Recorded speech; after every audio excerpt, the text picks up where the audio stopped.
Assalamu alaikum. Welcome to the Beta Year program, and I'm your host Tariq. US Africa is the region suffering from serious security concerns and economic problems. Besides, this region is making economic progress after getting independence from Western colonial powers, as well as this region is countering or combating terrorism activities in the region. Mr. Fidel Amakye, senior analyst and journalist, anchor person.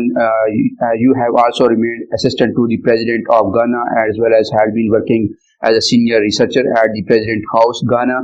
So today we'll explore and analyze terror activities and terrorism in the Western African region.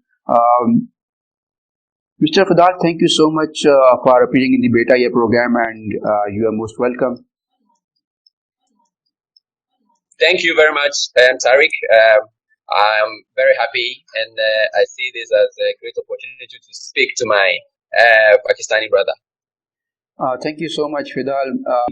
Before coming to the discuss terrorism in the West Africa, I would like to ask you the recent matter of senior journalist anchor person Arshad Sharif in Kenya. As a person of African soil and a senior journalist, how do you view this miserable and unforgettable incident? How this happened, and who is the responsible of this incident? How would you analyze? All right. First of all, Tariq, I say this with a very painful heart that this actually happened on African soil. In fact, media freedom has been very intensive on the continent. There are not all states have equal status when it comes to media freedom. But Kenya is one of the countries where we have a stable democracy since independence, except for some electoral violence. Kenya has been very stable. So when I heard that brother Sharif had been killed in Kenya, it was very, very painful to hear. And despite all the speculations and accusations and the finger pointing, I think that this is a time to reflect. And the first thing we must pay attention to is the fact that insecurity anywhere is insecurity everywhere. In that nobody had thought that Sharif was going to die or be killed in such cold blood in Africa. If anything at all, people would have expected that his opponents or people who saw him as a dissident or a critic would have killed him in Pakistan and not necessarily in Africa.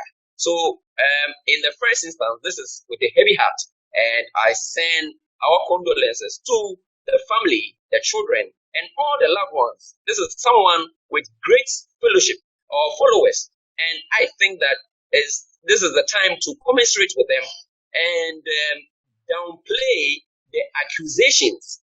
However, there must be enough investigations to know the root causes of some of these cold blood murders that is becoming so common around the world with respect to journalists.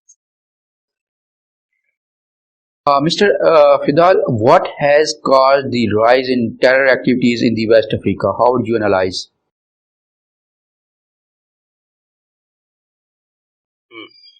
Thank you very much, Tariq. As I said earlier, insecurity in West Africa cannot make any part of the world secure. If you look at West Africa geopolitically, it is closer to Europe. You just have to move from Mali to Algeria and then across the Mediterranean. Mediterranean is a relatively narrow sea, and then you get to Europe. You can also use West Africa through Chad and get to Israel and the Middle East. So when it comes to terrorism in West Africa, it is an international problem. Now, what has caused all these? There are many factors. And even before we go into the factors, we must know that terror groups in West Africa come in different forms and different types. For instance, we have Boko Haram, that is in northern Nigeria. Boko Haram has a different ideology. They are actually into politics. They are saying that Western education in Nigeria is an abomination. And most of the members of Boko Haram are Nigerians. and people from maybe Niger and Chad, neighboring states. However, when we come to Al-Qaeda in the Maghreb, that is Akim, that started from Algeria. After the Algerian Civil War, radicals who had been defeated in the war decided to create their own Islamic state in southern Algeria, that is in the Sahara Desert. However, over time, they've seen the need to come down to the Sahel to take territory. Also, we have ISIS affiliates who, after the defeat in the Middle East, try to establish themselves in West Africa. Again, there is an issue of inadequate state penetration in West Africa. That is, there are many places in the Sahel and in the Sahara that has no government presence. Bad roads, bad railway system, or nothing at all exists. And because of this, the terrorists or these radicals or extremists have found a safe haven in the area. So, and the place is very expansive. In fact, northern Mali alone is bigger than France. And we all know that France is the biggest or the largest country in Western Europe. But northern Mali alone is bigger than France. So you can just know the expansive nature of the Sahel. And so using drones and using conventional armies is not enough to tackle them. So this has encouraged them to actually find a foothold in the region and the West Africa at large. Mr. Fidel, how would you analyze the factors that have emboldened terror groups in the Sahel? Yeah, so Tariq, thank you very much for this particular question. Now, what has helped them to function, or what has helped them to be more efficacious and effective in their attacks is one, the arms. After the overthrow of Gaddafi, arms got proliferated in the region. That means the armories of Libya that was run over by radicals were, looted, and the cache of arms that they got were brought down to the Sahel, that is northern Mali, Niger, Burkina Faso, and other places in the region, Chad. So that is one thing that has helped them. Two, there are other illicit routes that terror groups use in the region or the northern half of the African continent to actually smuggle weapons to the area. So arms smugglers are also using it. Some states have very porous borders and compromised ports, which are also used to traffic arms to the place. Again, the religious factor. The Sahel is predominantly an Islamic region. That means the people over there practice Islam. However, the Islam that they practice is not the Salafi Islam that is being practiced by, or that is being promoted by these radicals. These are often Sufi, Qadriya, and other schools of Islam that are practiced in the region. However, when these groups went there, because of disaffection of people in the region with central government, they were able to radicalize a lot of the youth who are unemployed, who have nothing to lose. They radicalize them and recruit them into their ranks and use them for terrorist activities. So these and other factors, including drought, nomadic life in the Sahel. Now, Tariq, you know of global warming and how that has affected West Africa immensely and so badly in West Africa, to the extent that nomadic life has been affected. So these nomads now have a lot of clashes with sedentary agriculturists or crop growers. Because of this, there are always clashes, and mostly states side with the sedentary crop growers against the pastoralists or the nomads.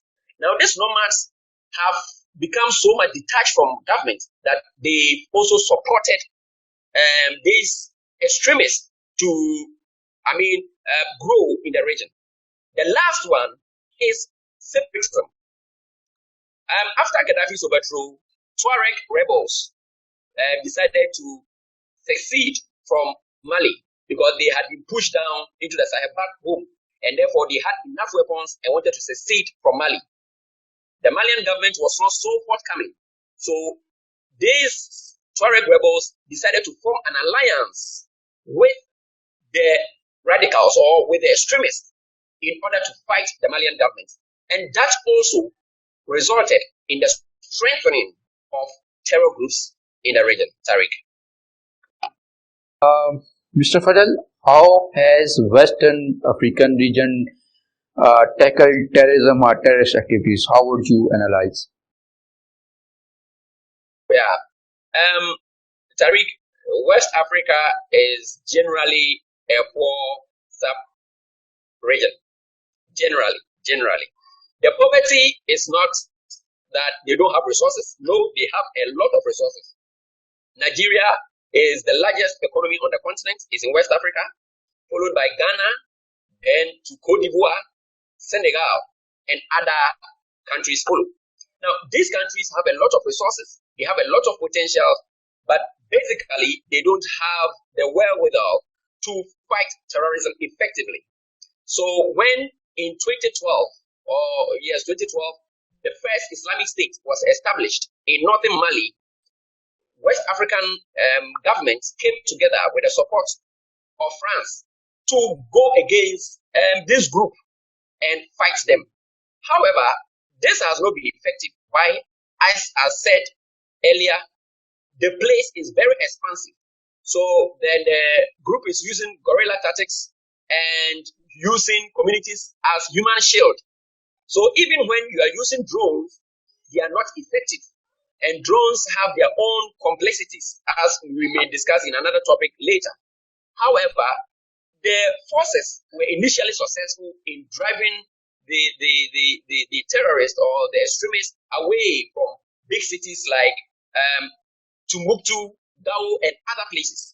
However, subsequently, these groups have been emboldened because there has been other factors. One of these factors include the fact that France has its own politics to do with Russia, and we'll come back to that. However, this politics, together with West African inefficiency in terms of the army. For instance, not long ago, I watched one documentary where the Malian forces are not well equipped enough to fight these forces. Again, when it comes to Burkina Faso, there has been a lot of coups that we also discuss. And these coups have resulted from ineffective central government effort in fighting terrorism. So generally, West Africa as a whole has not been very effective in the fight against terrorism. Again, one of the issues has to also do with the hard borders in West Africa. West African countries are very jealous of their sovereignty. So sometimes issues that need cooperation and coordination are downplayed. States feel that states like Mali feel that they can fight it, they can lead the fight. But most often it's not like that. European countries have supported it in many ways, but the sustainability of such support has not been forthcoming. That is for the fights or for tackling terrorism. It has not been so good in the case of West Africa. Mr. Fidel, how would you explore and analyze the effects of terror activities in the region, especially the role of big powers in the Western African security arrangements and tackling terror activities, including France, Russia, US, and China? Tariq, as a journalist, I know very well that you have heard about the coup d'etat that are coming back to West Africa. Now, within 2 years, West Africa has experienced not less than 7 coup d'etats.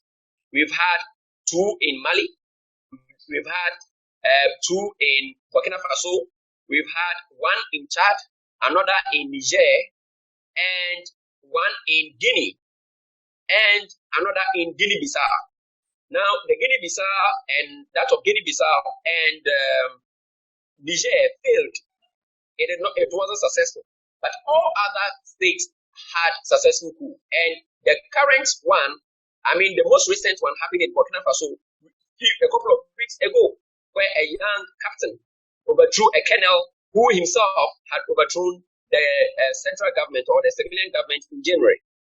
Now, what is happening is that the effect of terrorism is therefore bringing about political instability in the capitals of the Sahel and West Africa at large. What is happening is that because governments are not able to fight this effectively, terror groups are taking advantage, the military are taking advantage to feel that, well, if the civilian government cannot fight terrorism, then perhaps if we take over, we can fight it better.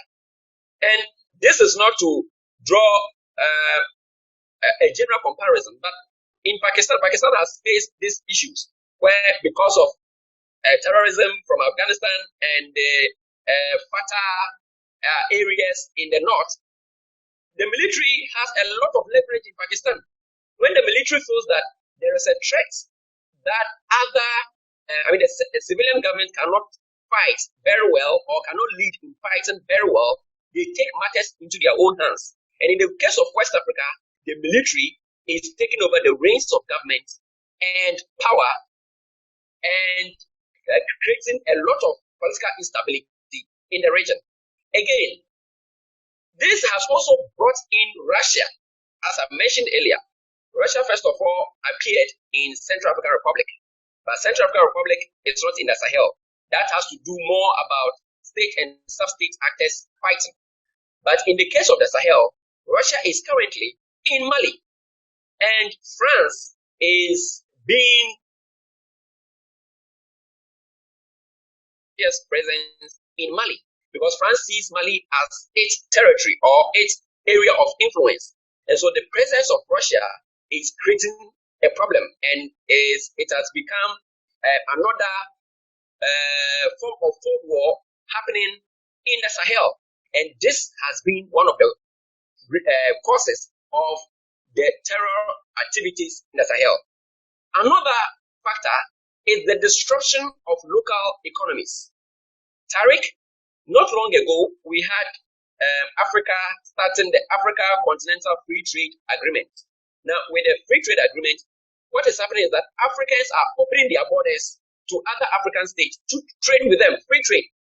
This is what Nkrumah in the 50s had hoped for, but unfortunately, it didn't happen. And to say the least, this is the right time for this to happen. However, terrorism has become another challenge towards the achievement of this particular important goal. Terrorists are taking over borders, they are taking over local economies that are the fuel for free trade and economic activities across borders. So if terrorists take over territories, then it means that the local economies are going to be disrupted and in the whole going to affect West Africa and the African continent at large. Another one is the internally displaced persons. And this particular has to do with women and children. Tariq, in conflicts like this, as we have seen elsewhere, it is women and children suffer most. And in the case of West Africa, it has not been an exception. Women and children are suffering from the terror scourge happening in West Africa. Another is the issue of external interference in the politics of West Africa. Now, if you can't fight terrorism, then it gives room for bigger countries or world powers to come in. And that is the Russia issue. But then US has interest, Germany has interest, other countries have interest, and they are all coming into the region. In the long run, this doesn't benefit the African states. Because often, when the states become so saturated in your country, later they start fighting over your resources and they start dividing the country. A very classical example is Libya and what is happening there currently, where Italy, France are supporting opposite sides, Gulf states are supporting other sides, Egypt and other powers are supporting different sides. And so Libya's unity is now a pipe dream, more or less, Tariq. So, Tariq, we all know the resources that Africa has. There is no unlimited resources, but Africa is often described as having unlimited resources. Uranium, diamonds, cobalt, lithium. And lithium Even Ghana, my own country, we found lithium not long ago. And lithium is a very important ingredient in the electric automobile industry that is growing very fast in the world. Africa has it in abundance. Oil, gas, and all that. Now, all these great countries or great powers are having interest in Africa. They want to exploit it. India is in Africa. Russia is here. Israel is here. Brazil. And all the powers you can think of, emerging powers and already established powers. The already established powers include United States, France, Britain, and Germany. And the new powers, China and others, they are competing very ferociously for resources on the continent. Now, this means that terrorists are now going to have some kind of respite, because then if the powers that will help West Africa fight this scourge are fighting among themselves, then it gives the terrorist an upper hand in order to entrench itself or himself and exploit as well. Again, terrorists are also exploiting resources on the continent. The extremists are exploiting resources and taking territories. And it will get to a time, and I fear that it doesn't happen, but it might get to a time terrorists and extremists are going to negotiate with powers or with European and other world powers over Africa's resources. The extremists are going to permit European powers to actually mine resources and do things of the nature. We have seen it before in Africa, where Total Oil and BP Oil were involved in the struggle in the Biafran War in Nigeria, during the Civil War in Nigeria. We also saw Firestone, a tire manufacturing company, contributing to the civil war in Liberia in the 90s. So, Tariq, anything can happen. Anything can happen, and we think that the great powers or other interests, external interests, should be more focused. If they really want the interest of Africa or West Africa, they should be more interested in driving away the terrorists rather than fighting for attention and division of the region once again. Mr. Fidel Amakye, thank you so much for your precious, valuable analysis on the terrorist activities of terrorism in the West African region, especially the honor to the martyr Sharif that has been happened in the Kenya. Thank you so much again for being in the Beta program. All right. Thank you so much, Tariq. Pakistan and Ghana are all developing countries. We are members of the non-aligned movement, and I think that there should be more South-South cooperation amongst ourselves on the side of security. Pakistan has gone very far with security, and I think that their help with West African countries will also help to fight terrorism. Thank you very much, Tariq. Thank you so much again. Thank you.